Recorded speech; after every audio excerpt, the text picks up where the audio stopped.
to the Word of God. Ready ka na ba? Sabihin mo sa katabi mo, ready ka na?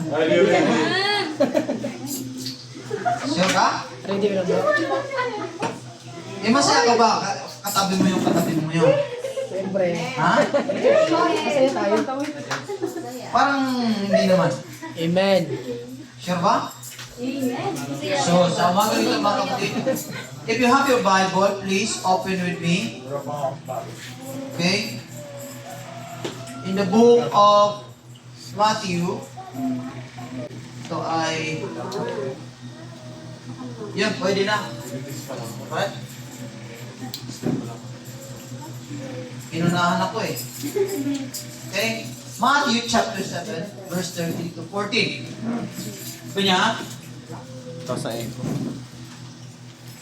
enter ye in the straight gate, for wide is the gate, and broad is the way that leadeth to destruction, and many there be which go in there.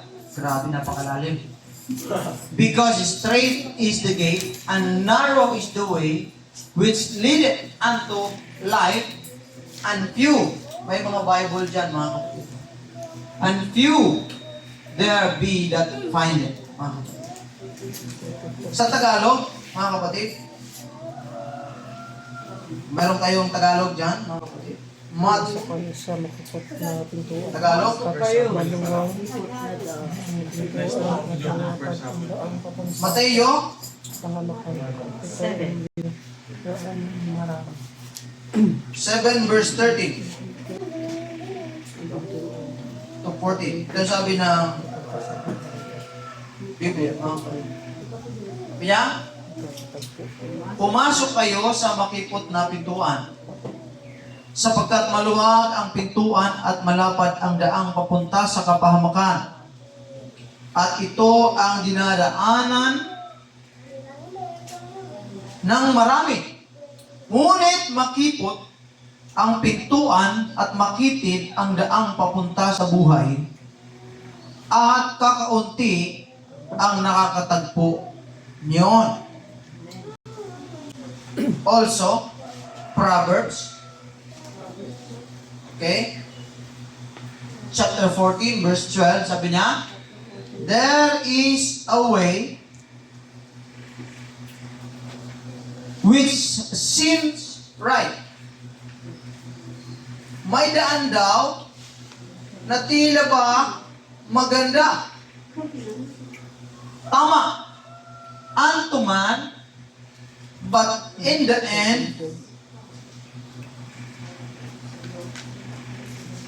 are the ways of death. Okay? May daan na tila maayos. Kawikaan. Dito talaga itong foreigner, ano? Foreigner tayo. Okay? Sabi niya, may daang tila matuwi sa tao, ngunit ang dulo niyon ay kapahamakan. Ngayong umaga mga kapatid, alam niyo man siguro, may idea na kayo, dahil nakita niyo na. Amen? Amen. Ang ating pag-usapan niyo, let us talk about, and I will preach about the choosing the road to life. Hindi po yan si Brother Roda. Choosing the road to life. Pagpili sa daan patungo sa buhay. Amen? Amen. Yung mga pinili natin. Yan yung pag-usapan natin ngayon. At yung mga pipiliin pa natin. Amen? Do you believe that life is about choices? Kaya mga kapatid, be careful what you choose in life. Amen. Let us pray. Heavenly Father, we thank you sa opportunity na kami ay makaparito sa tahanan mo, Panginoon. At makapakinig ng iyong makapangyarihan at banal na salita, Panginoon. Your word is a lamp unto our feet, a light unto our path. We thank you, God, for this opportunity na muli kami ay pabubuksan ang aming pag-unawa. Alam mo ang aming pangangailangan at alam mo ang aming mga pagkakamali, pagkukulang at Diyos. Hallelujah. Dalangin ko ang iyong patnubay, ang iyong gabay sa iyong lingkod na gagamitin mo. Pakalinisin mo, Panginoon, patawarin mo siya sa kanyang mga pagkukulang, mga pagkakasala, pagkakamali. Ganun din sa lahat, Panginoon. Hallelujah. Help us na kami ay bumangon muli kung kami ay nanghihina. Kami ay napapagala, nabibigatan, Panginoon. Kabalik kami sa iyong presensya sapagkat nasa iyo ang kapahingahan. Salamat ngayong umaga sa lahat po ng makapakinig ng gawain ito, Panginoon, ng pangangaral na ito.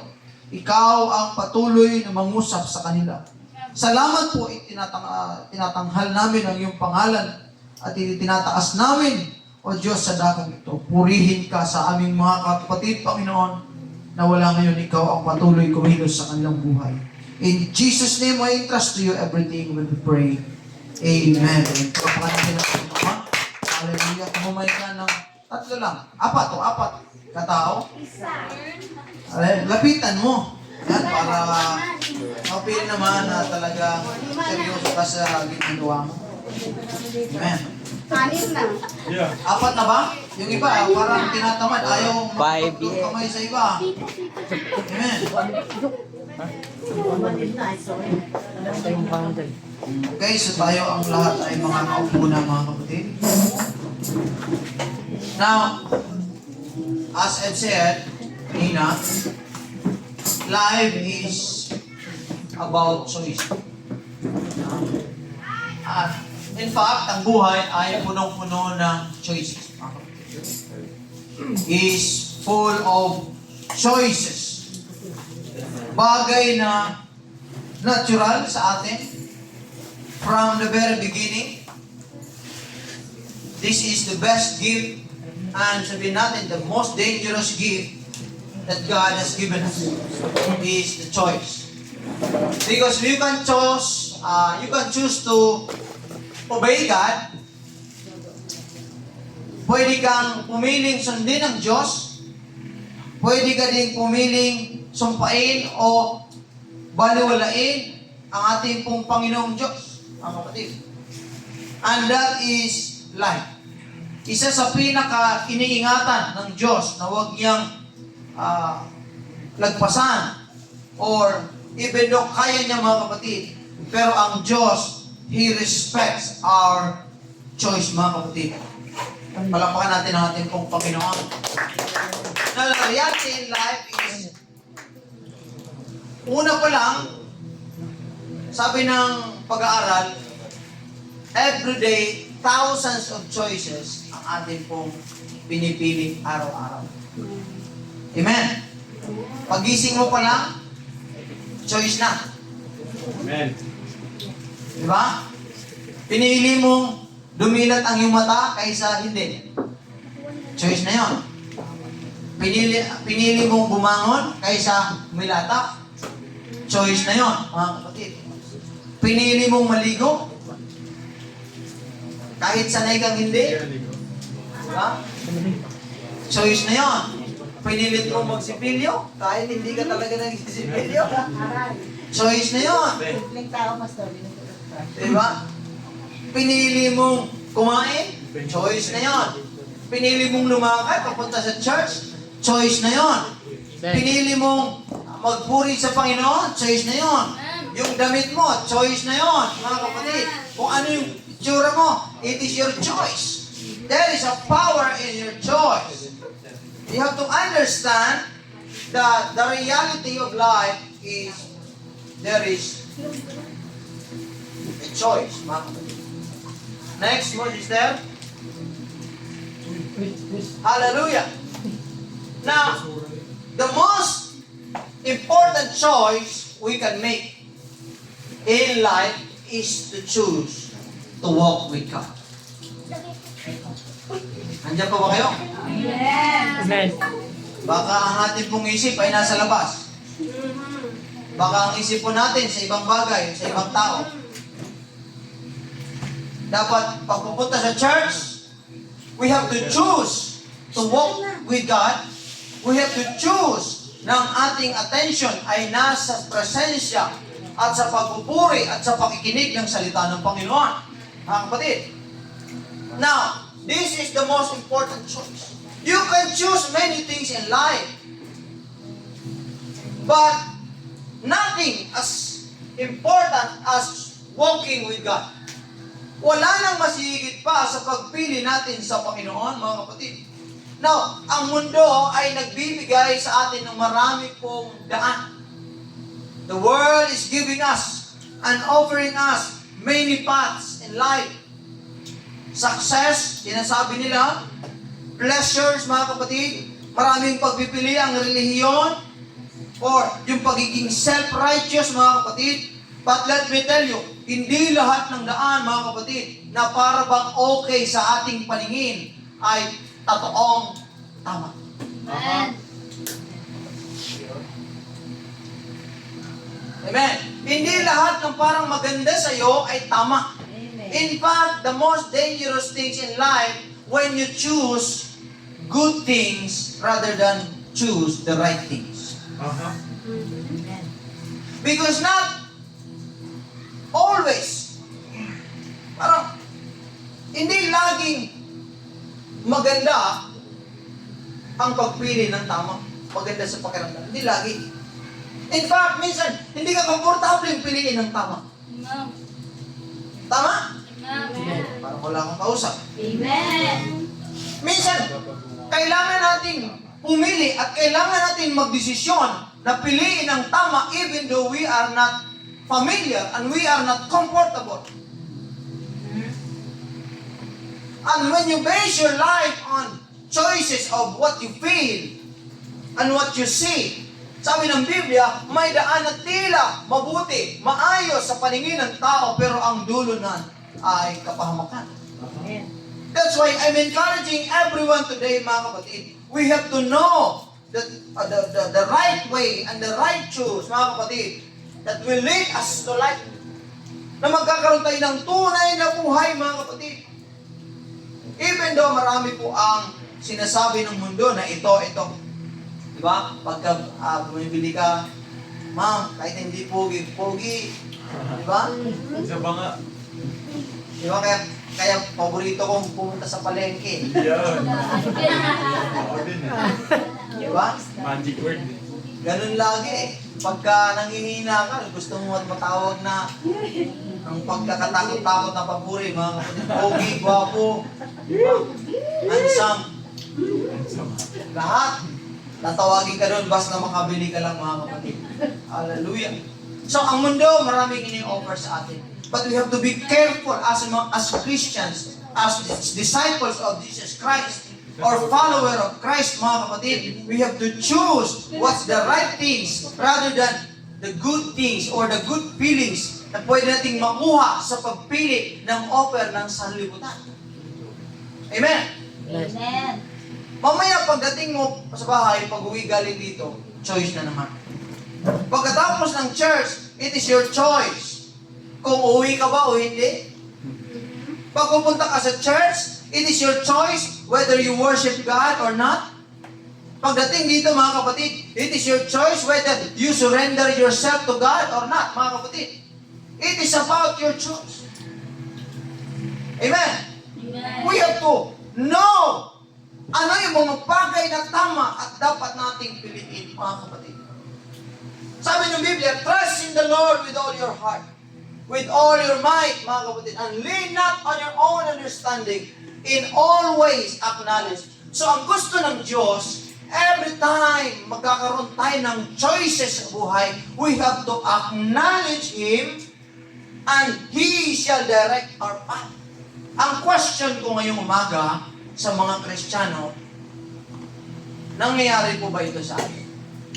Do we acknowledge God in everything we do, in every choices we make in our life?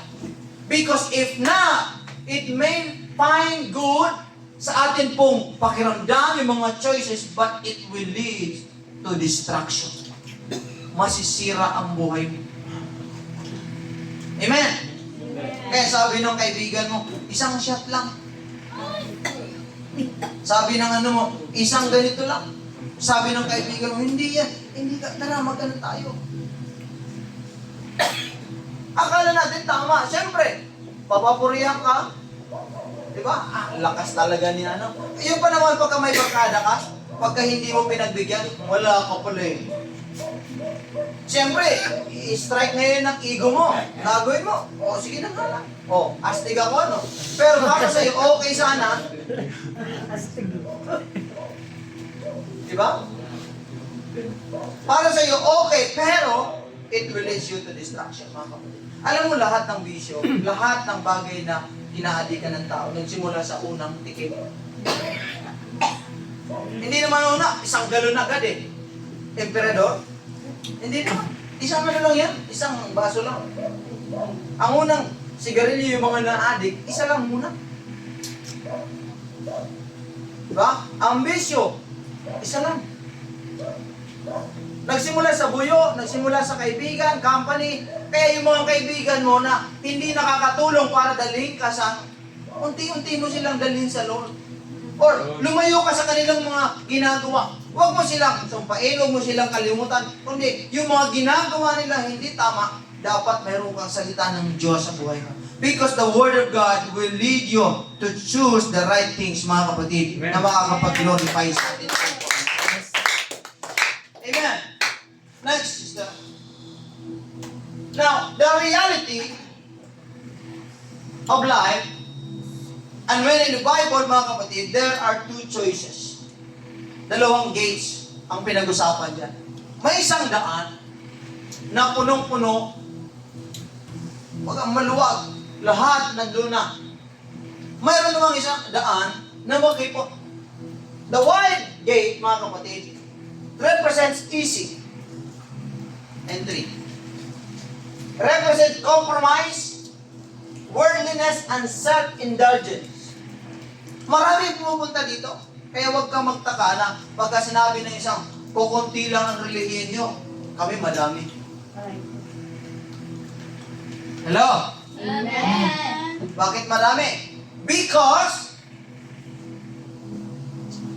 this way represents compromise, worldliness, self-indulgence, mga kapatid. Sabi ng Biblia, many go through it because para sa kanila, attractive ang daan na ito, mga kapatid.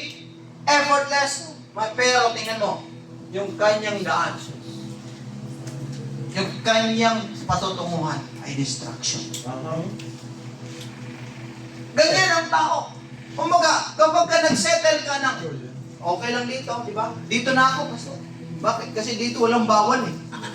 Kaya mag-ingat tayo sa mga churches na nagpipreach lang ng blessing, nagpipreach lang ng prosperity. Nagpipuro ang preaching, puro okay ka lang, ano lang, eto, hindi na nagpipreach about sin. Hindi na nagpipreach, hindi na nag-warn sa mga kapatid na eto dapat sa kanilang buhay, kailangan may sinusunod sila at yan ang salita ng Panginoon. Yung mga churches, yung mga simbahan na hindi nagtuturo ng paglayo sa kasamaan, pag-iwas sa kasalanan, mga kapatid, maging maingat po tayo dyan. Amen? Amen. Because ang katotohanan maaring hindi komportable pakinggan. Maaring magpapantingan tenga natin kapag napakinggan. Pero it is a medicine sa atin. Ito yung katotohanan. Maglilid ito sa buhay ng bawat isa sa atin. I would rather have somebody or kukunti ng susunod. Pero nasa katotohanan kaysa napakadaming follower, napakadaming tao sa church, pero mapupunta lahat sa kapahamakan. Amen. Proverbs 14, mga kapatid, 12 says, and in death, destruction, and regret, mga kapatid. Now, there is a danger in a wrong way, mga kapatid. Yan yung wording. Akala mo tama, pastor, okay na dito. Walang bawal. Dito, kahit anong pwede namin gawin. Sisimba ka kay Lord, pero praise. Uwi. Diba? Pagdating ng linggo, praise ulit kami. Walang bawal. Kung walang bawal, delikado. Even sa garden, mga kapatid, sa paradise may bawal. Diba? Mayroon talagang bawal. Hindi pwede wala, mga kapatid. Pagka walang bawal, mag-ingat po tayo dyan, mga kapatid. Now, the wrong choices in life leads us to brokenness. That is reality, mga kapatid. And brokenness comes from separation from God. Kaya ang tao broken, kaya ang tao miserable, because they were separated from God. Marami ang separated from God. Amen. And many people choose to be separated from God because yan ang kanilang nararamdaman. Yan yung gusto nila, yung easy, mga kapatid. Yung walang bawal, yung nagagawa nila yung kanilang gustong gawin. At ang sanlibutan nag-offer sa kanila ng mga bagay na nararamdaman nilang maganda. Pero ang daan noon ay kapahamakan, mga kapatid. Na merong isang gate naman. There is a gate, the narrow gate. And this gate is a difficult one. Hindi madali. Diba? Kada Sunday, hindi madali. Sino dito yung nahihirapan pa, nag-struggle pa bumanga ng Sunday? Para magsimba. Pero kung hindi simba, okay lang. Bakit kaya? Diba? Diba nararamdaman niyo? Pag trabaho, kayang-kaya. Tama? Kaaway. Pag kaibigan, madaling gumising.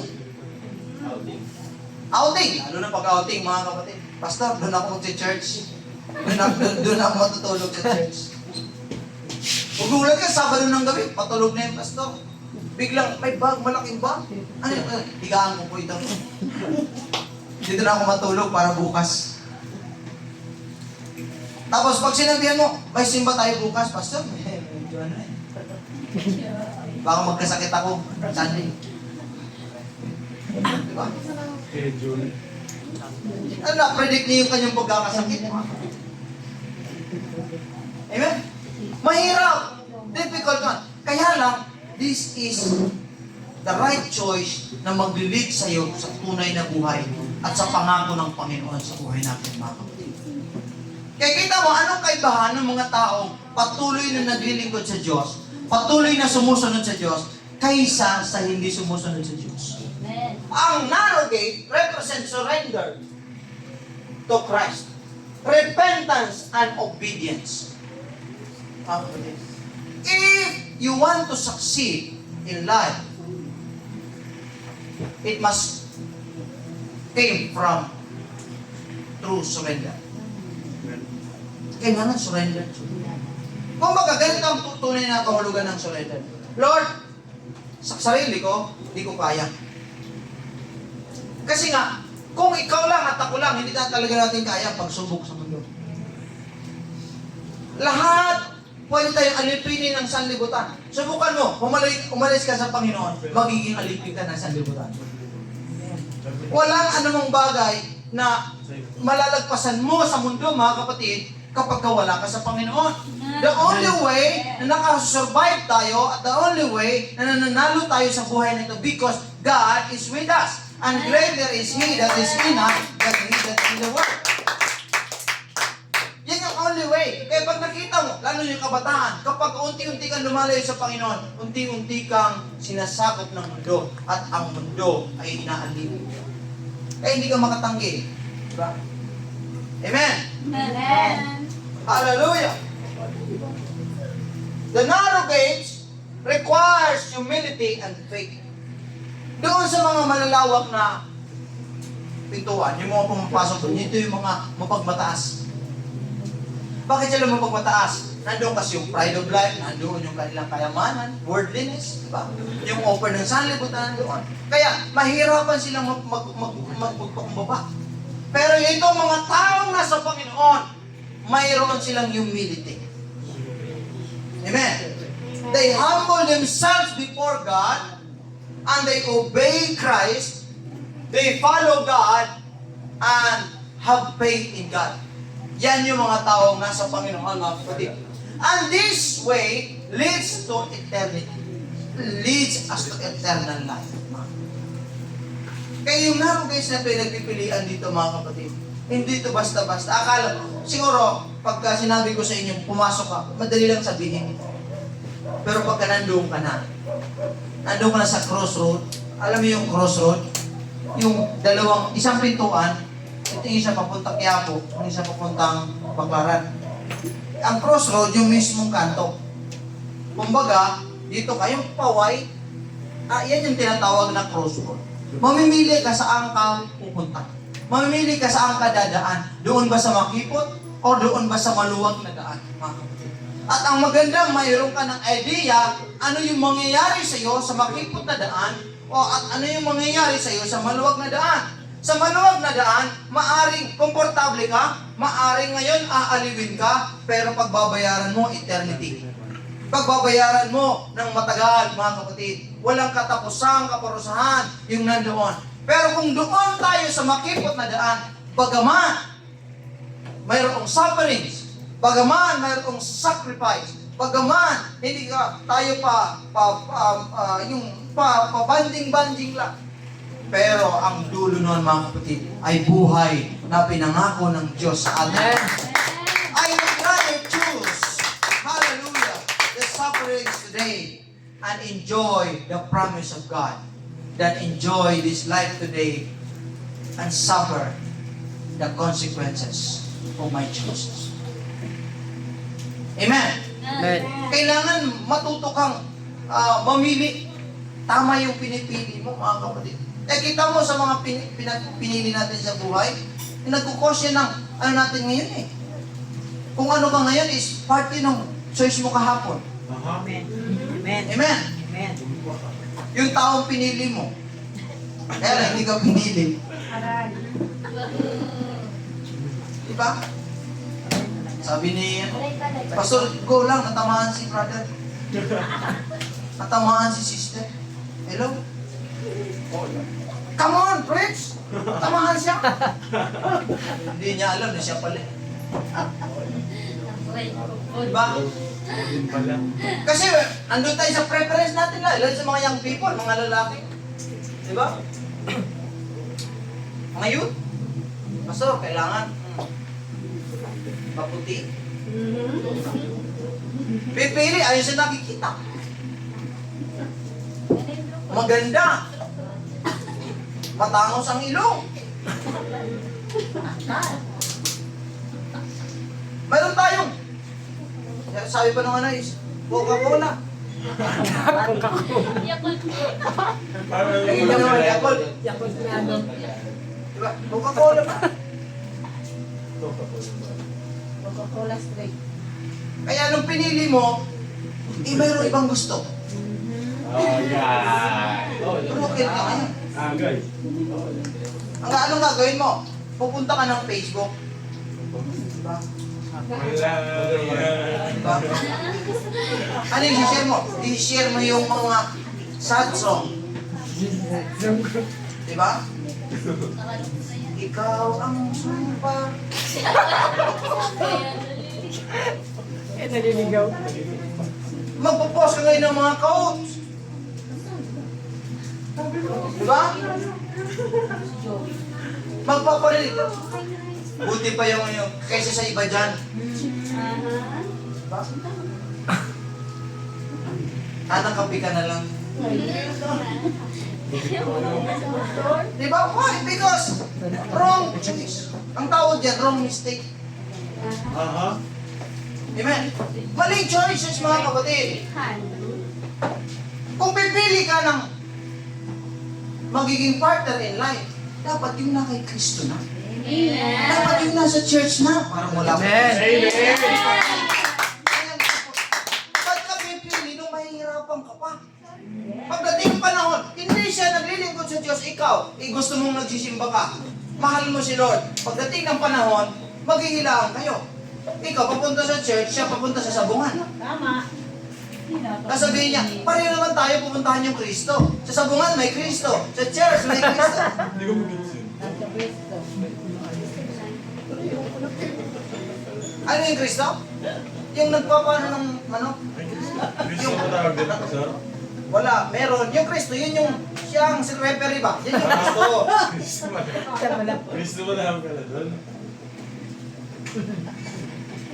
Ayan mo, i-search nyo. Tawag sa kanya, Kristo. Kristo. Di ba?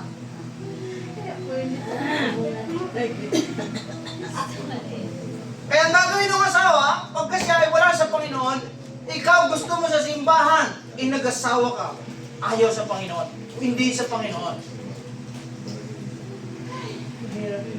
Di ba? Pipigilan ka ngayon. O sige, maghiwalay tayo kung sisimba ka. Hindi, may lakad tayo. Gusto mo sana. Pero bilang anak ng Diyos, mga kapatid, that's why we have to follow what the Bible and what the Word of God says. We have to choose the right things, mga kapatid, in life. Kahit hindi tayo pamilyar, hindi tayo ganun kakomportable, piliin. Pero alam mo kasi na ito ay galing sa Panginoon, na ito ay tama sa harapan ng Panginoon, panatilihin nating mapili yung mga bagay na ito, mga kapatid, sa buhay po ng bawat isa sa atin. Because your choices will lead you and will determine your future. Will determine your tomorrow. Yes. Anong pipiliin mo? Brokenness or true life in God? Ang true life in God, mga kapatid, nandito. It leads you to eternal life, mga kapatid. Amen. Palampakan natin ang Panginoon. Next. Now, there is a contrast. Kung titingnan mo yung pagkakaiba ng dalawang pituan. Tingnan mo ha. Itong broad, itong malawak, sabi niya, paved with pleasures, pride, and sinful desires. Malawak yan. At tingnan mo sa mundo ngayon. Araw ng Sunday, asamba ka? Or pleasure. Marami pumipili sa pleasure. Amen. Amen. Binabawal nga ngayon yung online sabong eh. Pero kada Sunday, may mas maraming tao sa sabungan kaysa tao sa simbahan. Maraming tao ang nasa sa mall, sa Kalayawan, o ano pa man, kaysa sa simbahan, mga kapatid. Because that's pleasures, mga kapatid.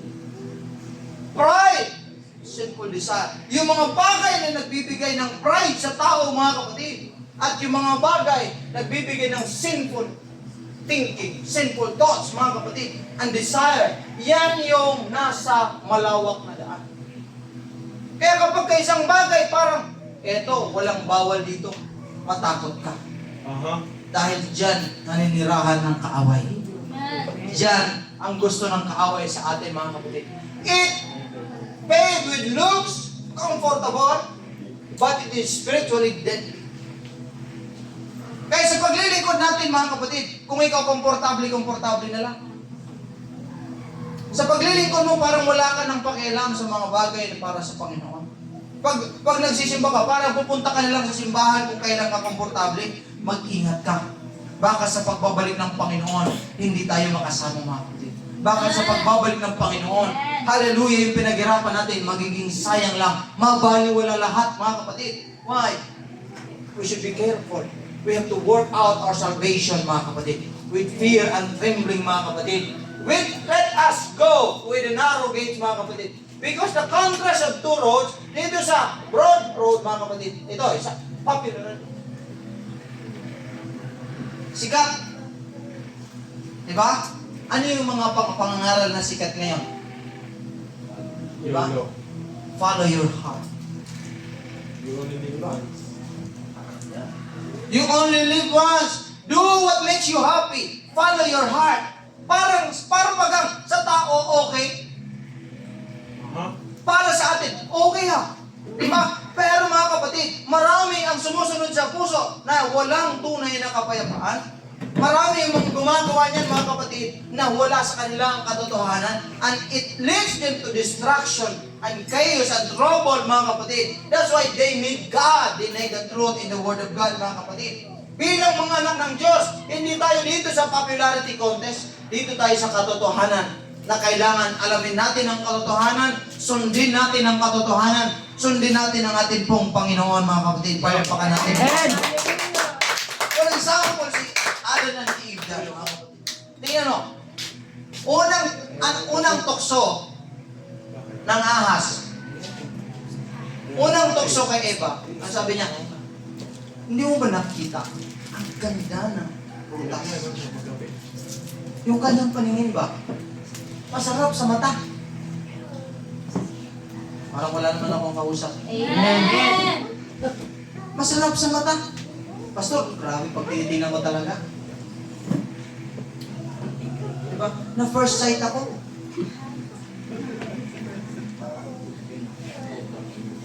Na sight of the first love ako eh. Diba? Maganda sa mata, kaya lang, huwag kang pakampante. Mag-ingat ka. Ano ba kayo yung mag-relate sa'yo? Sabi niya, Adam and Eve choose disobedience to God. Dahil tinukso sila ng maganda. Kita mo si Jesus, tinukso si Jesus. Yung maganda rin sa paningin niya. Diba? Anong tinukso kay Jesus? Sabi niya, una, pagkain. Diba? Ano yung makain? 40 days kasi nag-fasting si Jesus eh. Sabi niya, gawin mo putok itong ano? Ginagawa. Ikaw, Sister Emma, kung nag-fasting ka ng 1 week, tapos biglang may mag-offer sa'yo ng ano, pagkain. Eto, pagkain mo. Sobrang tuwa mo. Pero para doon, sabi niya, gawin mo ito. Bumigay ang tao sa kaaway. Pero si Jesus, iba, mga kapatid. Kahit anong gutom niya, hindi niya sinundan yung gusto ng kanyang laman. Ang sinundan niya, yung sinasabi ng salita ng Diyos. Ang sinundan niya, yung kalooban ng Panginoon, ng kanyang amang nasa langit, mga kapatid. Rather than what He desires. Kasi nga, ang offer ng mundo, yung mga dinisaya natin, mga kapatid. Yung gusto ng laman natin. Amen? Amen. Hallelujah! Jonah chose to flee. No, naalala niyo si Jonah? Brother Joey? Naalala niyo? Si Lola, si Jonah ay inutusan ng Panginoon, go to Nineveh.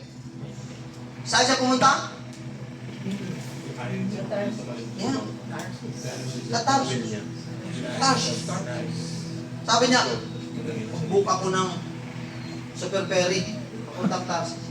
Alam ko ang Diyos maawain. Alam ko hindi gagawin ng Diyos, mabagin yan eh. Anong ginawa niya? Sa kanyang pagsuway sa Panginoon, mas marami pang nadamay.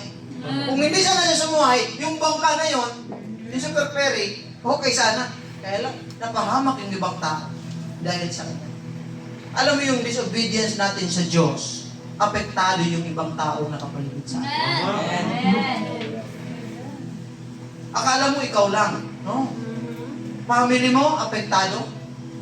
Kaya nga, sabi ng Biblia, by one man, sin entered into the world. At yung kapahamakan, kamatayan, lahat na damay. Why? Because of disobedience of one man. Pero sabi din ng Biblia, but because of one man also, by the obedience of one man, Jesus Christ, natanggap natin yung righteousness. Natanggap natin yung righteousness. Natanggap natin yung buhay. Natanggap natin yung pagkakataon na makalapit tayo sa Panginoon, mga kapatid. So ikaw, ang choices mo ay mayroong impact, may influence sa ibang taong nakapaligid sa iyo. If you choose to obey God, mga kapatid, if you choose to follow God, mga kapatid, ang presence of God mananahan sa iyo. Ang presence of God will be with you and you will be prospered and you will be blessed and you will be saved. At yung family mo, mga kapatid, at ang yung sambahayan ay i-bless ng Panginoon because of you. So yung choice mo ay mayroong impact sa pamilya mo. But if you choose to disobey God, ikaw at may impact din sa iba. Dahil sabi nga ni Abraham sa Panginoon, Lord, paano ka may 50? Pugunawin mo ba ang Gomora, ang Sodoma? Hindi. Because of 50 lang yan, ha? Hanggang sa nag-bargain siya sa Panginoon. Kung merong 10, sabi niya, no, hindi ko kukunahin because of 10 people.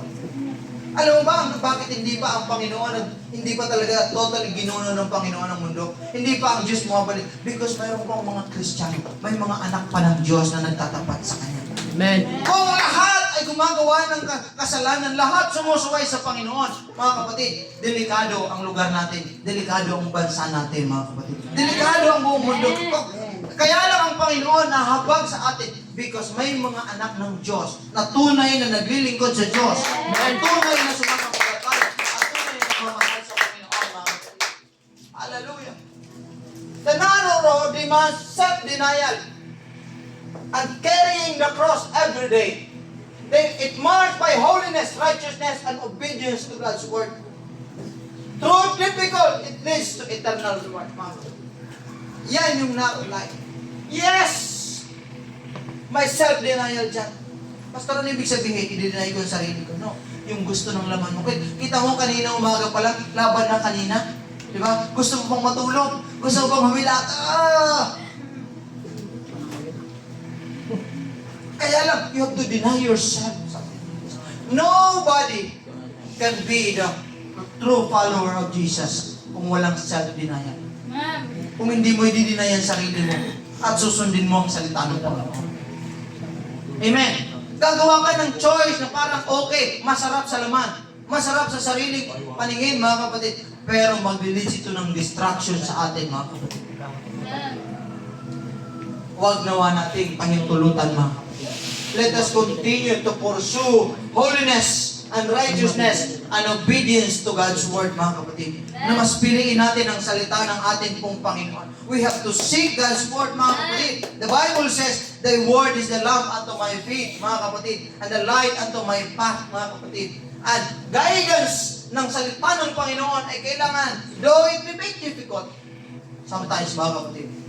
Pero, mga kapatid, ang Diyos ay nagbibigay ng guidance, ng wisdom sa ating buhay. Amen. Sabi ng Panginoon, if any man lacks wisdom, let him come and ask of God. Mga kapatid. Ang salita ng Diyos ang nag-guide sa atin. And we pursue holiness and righteousness, mga kapatid. Because those people who are led by the Spirit, hallelujah, will inherit the kingdom of God, mga kapatid. Let us commit ourselves to obedience, mga kapatid. Let us choose to this day kung ano at sino ang ating pong paglilingkuran. Paglingkuran natin ang ating pong Panginoon, mga kapatid. Amen. Hallelujah, hallelujah. The destiny of two ends, the destruction, hell, and separation from God. This road promises freedom but ends in bondage. Ang broad road, mga kapatid, what it looks easy now becomes eternal regret later. Yan yung narrow, mga kapatid. But, yung pangalawa, it leads us life. Yung end niya, life, eternal fellowship with God. Maaring narrow, maaring makitid sa atin, mga kapatid. Makipot, mga kapatid, but it leads us to joy and peace and eternal life, mga kapatid. Saan tayo pipili? Every steps we took is leading us either closer to God or farther away from God. Amen. You have to examine yourself today. Yung mga daan, yung mga choices you make, nagli-lead ba sa'yo palapit sa Panginoon or palayo sa Panginoon? Because, kung tayo ay papalayo sa Panginoon, maaring masaya ka sa ngayon, but mayroong eternal regret kinabukasan. Amen. Amen. At huwag na sana nating hayaan na makarating tayo doon sa pagsisisi, doon sa huli, mga kapatid. At ang Diyos ngayon, mga nanay at mga young people, amen, yung mga papunta pa lang sa tatay, mga kapatid, tinatawag tayo ng Diyos To choose the right way. To choose the road to life. Mas piliin mo. Ano bang meron doon sa malawak na daan? Buhay na. Masalimut. Eternal regret. Alam mo, ito yung hell kasi, Sister Leah. Ang hell, hindi lang yun yung place na susunugin ng tao. Parusahan. Both emotional, mind, lahat. Yun yung suffering. Hindi lang physical, torture, kundi emotion, mental. Yung regret ba? Dito, minsan may regrets tayo, di ba? Pero doon ang regrets kasi walang katapusan. At hindi natin matahig na mangyari sa atin yun, mga kapatid. That's why we have to be careful. We have to be wise sa ating pong mga choices. Sa inyong pag-aaral, may mga barkada kayo, may mga kaibigan kayo, dadalhin kayo sa hindi maganda. No, huwag niyo silang pagbigyan. Why? Because alam niyo na ang katotohanan. You have to choose to follow God. You have to choose to be Christian. You have to choose whether to obey God, mga kapatid, sa buhay mo. Tinawag ka ng Diyos. Gusto ng Diyos, maligtas tayo, maranasan natin ito. Life eternal. Amen. Hindi aksidente na lahat ng tao gusto ng langit. Because sa kanilang kaluluwa, sa kanilang espiritu, given na tayo ay dapat may fellowship sa Diyos. Kaya lang ang kaaway gagawin ng lahat to block us in our fellowship with God. Bibigyan ka ng mga tukso para tamarin ka. Hindi ka magising sa umaga. Amen? Para, kinabukasan sa Sunday. Bukas, mamaya, magpupuyat ka.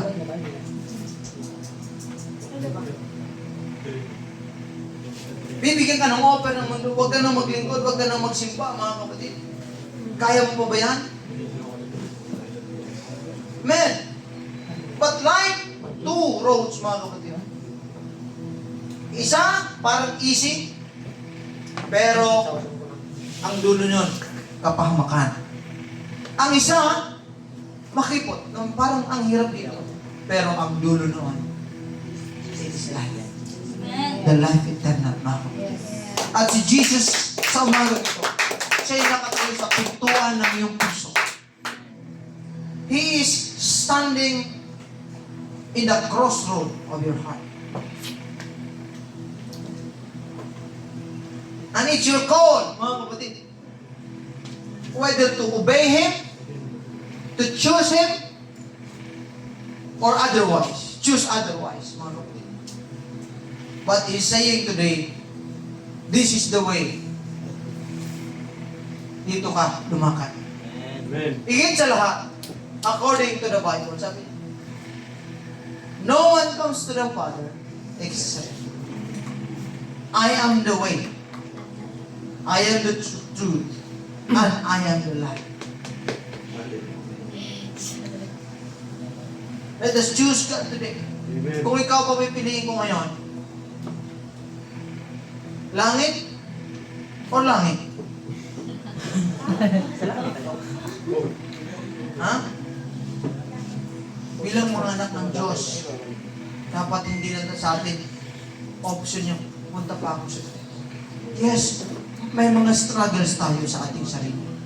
May struggles tayo sa lust. May struggle tayo sa katawan. May struggle tayo sa buhay, mga kapatid. Pero malinaw dapat sa mind natin na ang Diyos ang pipiliin natin araw-araw. Hello? Amen. Pipiliin natin ang kalooban ng Diyos any time, every time, and all the time. Hindi tayo pipili ng iba pang bagay, kundi ang ating pong Panginoon lamang. Amen. Palakpakan natin ang Diyos na buhay, mga kapatid. Hallelujah, hallelujah. Jesus said, Wide is the gate, Let God. and the narrow is the gate. Let go. The wide gate is easy. Walang repentance doon. Walang pagbabago doon. Walang surrender doon. So pagka nararanasan natin ito, nasa buhay natin yung walang repentance. Hello? Walang repentance. Walang pagbabago. Walang surrender. You live kung ano yung gusto mo. Ito pa naman yung tao ngayon. Magsisisi naman. Sa dulo. Naghihingalo na kasi. Diba? Pwede naman mag-repent eh.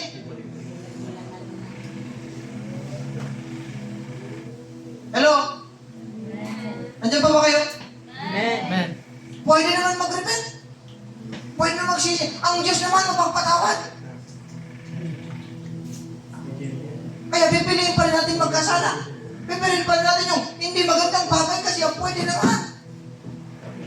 Sa Sunday na lang tayo mag-repent.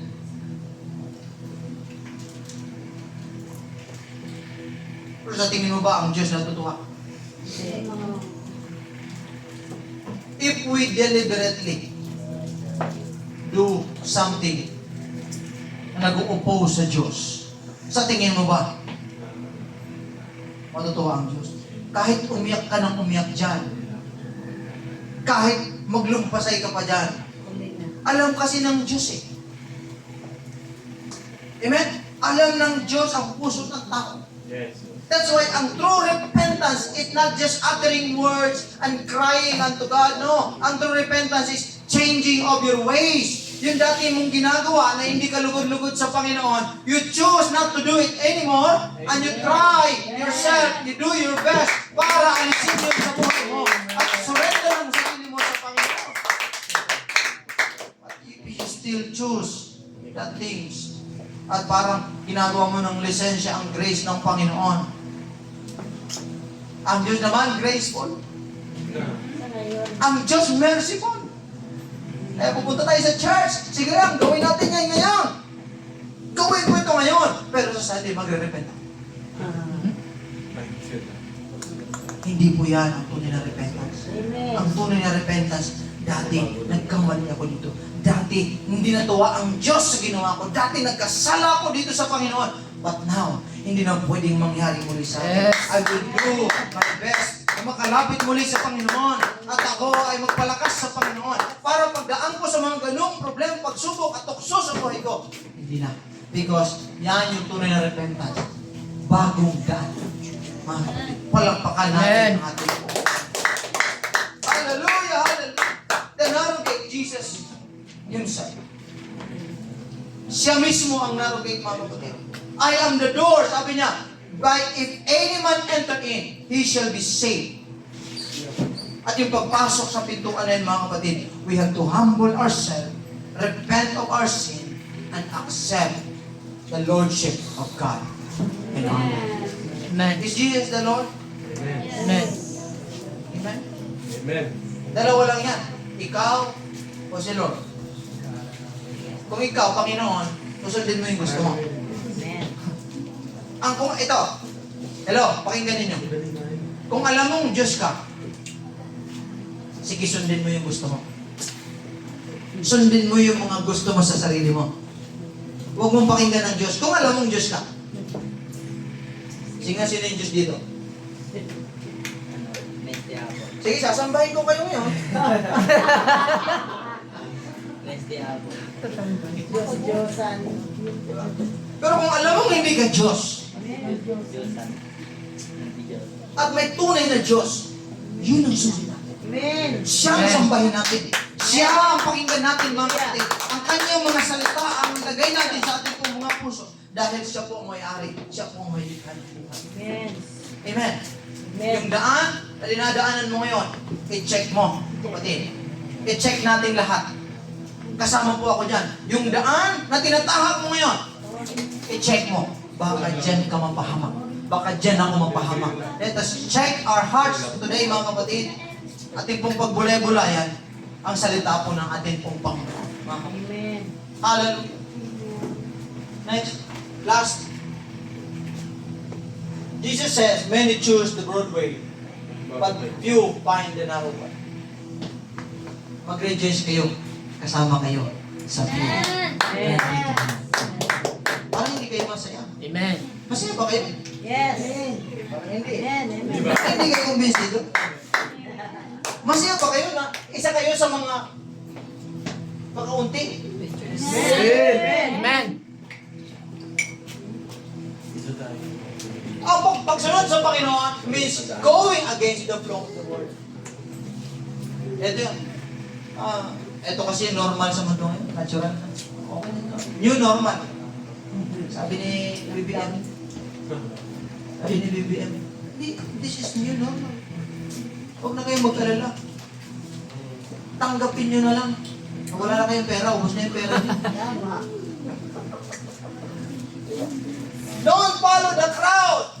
Follow Christ. Amen. May mga popular agenda na para sa iyo okay, pero no. Hindi ka follower ng crowd. Follower ka ni Jesus. Amen. Hindi tayo people pleaser. We are God pleaser. Amen. Amen. It doesn't matter kung mag-please ang tao o hindi. Basta importante sa atin mag-please ang Diyos. Yes. Yes. Pero walang kabuluhan, mag-please mo man lahat ng tao, pero nasasaktan ang puso ng Panginoon, walang kabuluhan. Napakalungkot na bagay na mangyari sa buhay natin, mga kapatid. Let us rather choose to please and obey God in our life, mga kapatid, than the flows of the world, mga kapatid.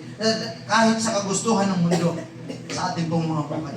Kaya ngayong umaga, mga kapatid, hallelujah, be careful kung ano yung pinaplano natin, ano yung pinipili natin, mga kapatid, Amen. sa buhay natin. Be careful ano yung ginagawa natin. The path that we have to live today, the broad way is popular, alam natin. But deadly. The narrow way is difficult. Pero may buhay dyan, mga kapatid. And the last thing, sabihin ko, the most important decision you can do, mga kapatid, in life is choosing. Which means, saan? Dalawa. Saan sa dalawa? Hindi yung, mahal ko, mahal ako ha. Mamimili ka. Pwede mong i-apply kung mahal mo o mahal ka. Ang Diyos nagmahal talaga sa iyo. Amen. Kaya may idea ka na kung sino yung pipiliin mo sa dalawa. Mahal ko o mahal ako? Birthday. Mahal ako. Birthday. Pre, mahal ako. Maaring yung mahal mo, pero mapapahamak ka. Pero maganda na yung mahal ako. Diba? Alam mo bakit? Halimbawa, si Sister Janice. Yes, pinili mo yung mahal ka. Ikaw, pinili mo yung mahal ka. Ibig sabihin, pareho kayo. Mahal niya ako. Tapos tinanong ko yung isa, mahal niya ako. Di ba, nagpamahal lang kayo dalawa. Pero yung mahal mo, maaaring hindi rin reciprocate sa'yo. Di ba?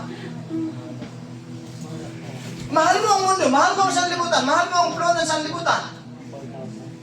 Mahal ka ba ng sanlibutan? Pero ito yung kagandahan sa Diyos. Bago ka pa pumili na mahalin mo ang Diyos, minahal ka na.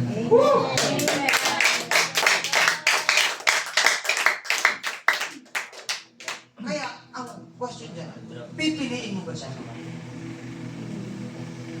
Sino pipiliin mo? Ang mundo ba siya? Kasi kung pagmamahal ang pag-usapan, mahal ka ng Panginoon. Ang narrow road, though difficult, but when you walk with Jesus, mga kapatid, may panahon, lonely, may mga panahon, mahirap, pero laging may kapayapaan dyan, mga kapatid. There is joy and there is hope in walking with God. So bilang mga anak ng Diyos, bilang mga Christians, huwag yun ang piliin lumayo sa Panginoon. Huwag yun ang piliin ang mali sa presensya ng Diyos. Lumayo sa church. No. Even though, kukunti na lang, even though isa ka na lang, just choose to obey God. Choose God in your life. follow God at all times, mga kapatid, sa buhay natin. Amen. Palakpakan natin ang Panginoon. Kumain po tayo ng kapatid.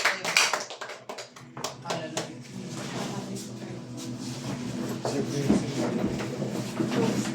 Pagkulay-kulayan natin ang